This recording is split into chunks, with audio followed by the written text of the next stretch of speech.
अच्छा, आमतौर पर राजनीतिक विमर्श में ये कहा जाता है कि भाई देश में जो चुनाव हैं वो प्रेसिडेंशियल किस्म के हो गए हैं, राष्ट्रपति प्रणाली जैसे चुनाव होते हैं।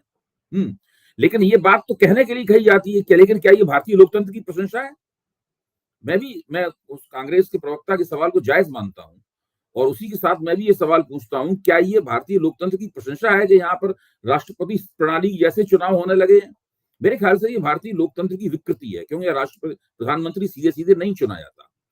प्रधानमंत्री को विधायक गण चुनते हैं और एक बार अगर भारतीय जनता पार्टी पूर्ण बहुमत की पार्टी न रह जाए और उनके 272 से कम सीट कम आ जाएं, तो फिर नरेंद्र मोदी को दोबारा प्रधानमंत्री चुनना भाजपा के सांसदों में ही उसके ऊपर सवालिया निशान लग जाएगा।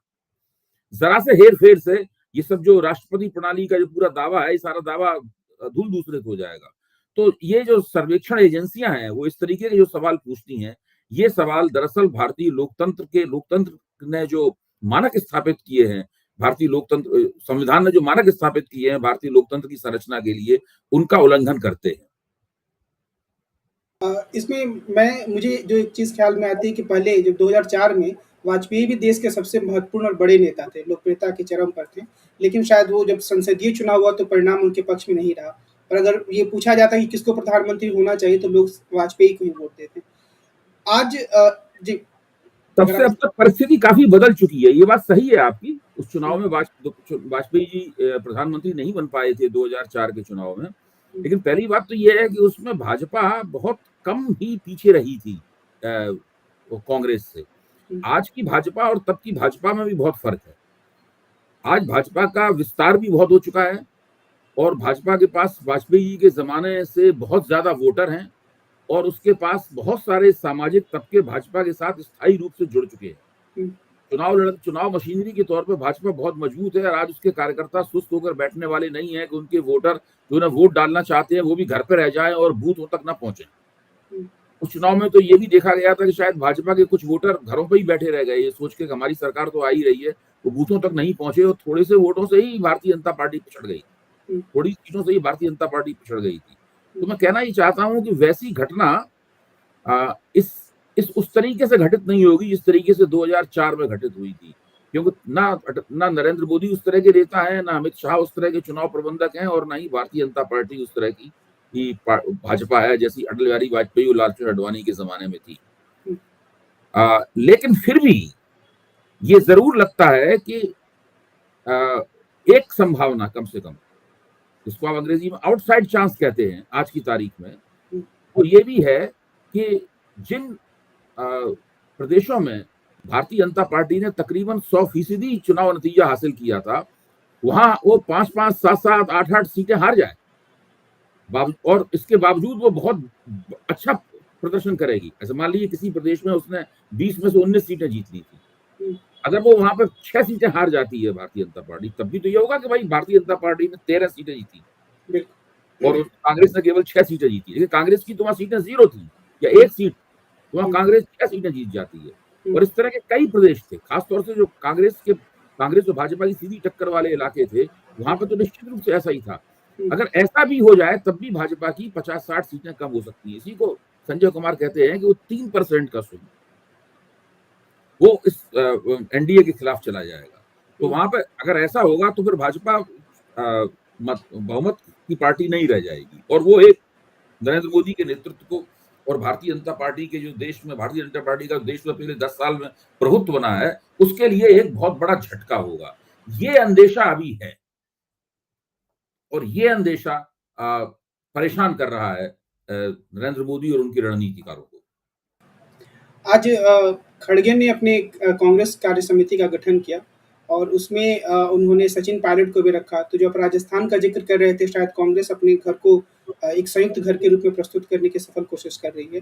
तो और उसमें फिर उन्होंने G20 के सदस्यों को भी रखा, युवाओं और बुजुर्गों के संतुलन को बनाने की कोशिश की। तो क्या इस पूरे फेरबदल को हम खड़गे की जो एक संगठनात्मक चातुर्य है उसके प्रमाण के रूप में देख सकते हैं? खड़गे का अध्यक्ष बनना तो भारतीय जनता पार्टी के लिए बहुत फायदेमंद हो रहा है। उन्होंने तो जो उनके प्रतिद्वंदी थे कांग्रेस के लिए चुनाव में, हाँ, कांग्रेस के लिए बहुत फायदेमंद हो रहा है। जो उनके प्रतिद्वंदी थे अध्यक्ष के चुनाव में, शशि थरूर, उनको भी तो रखा है मेरा ख्याल है।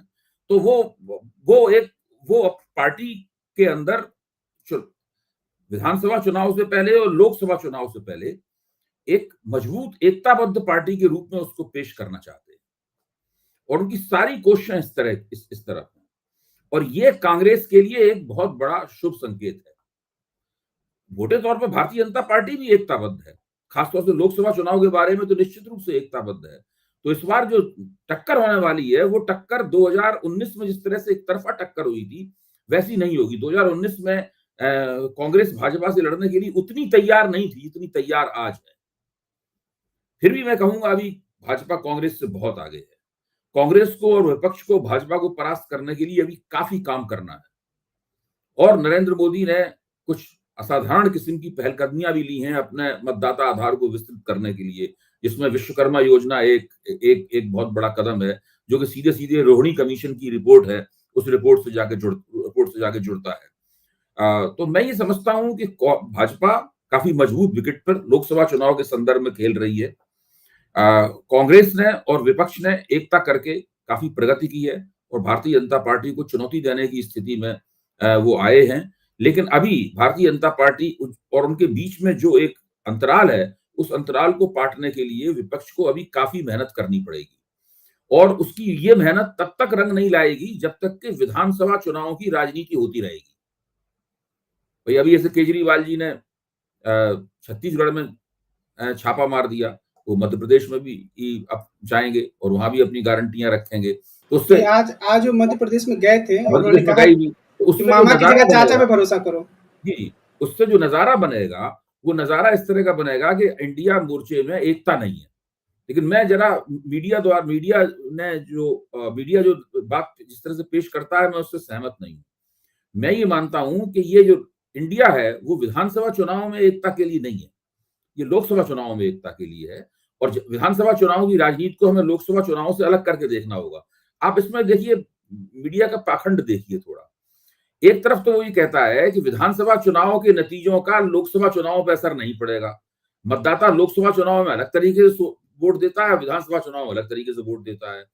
लेकिन इंडिया में विधानसभा चुनाव की राजनीति अगर लोकसभा चुनाव की एकता को उसको लगता है कि ये खराब कर रही है, जबकि यहां भी दोनों राजनीतियों को अलग अलग करके देखना चाहिए।